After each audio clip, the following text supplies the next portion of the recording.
നാളെ ബസ്സിൽ പോട്ടാ. പോവാ, വയ്യ മാറണ്ടേ? നോക്കേ വയ്യ മാറണ്ടേ?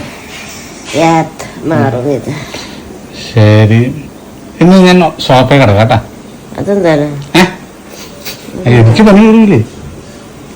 നിനക്ക് പണി വരുമ്പോ ഞാൻ നിനക്കിട്ട് ഉറങ്ങുന്നു. പിന്നെന്താ?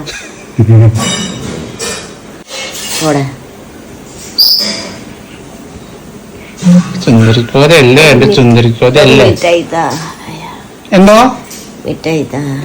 പള്ളി വരുമ്പോ എനിക്ക് പ്രത്യേക സുഖേടാണല്ലേ. എന്താ സുഖേട്?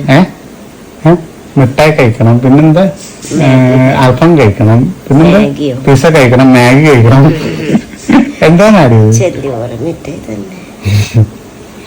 ഇതാണ് എന്റെ സോയിക്കുട്ടിയുടെ മെഡിസിൻ. സോയിക്കുട്ടി ഇന്ന് മെഡിസിൻ കഴിച്ചു.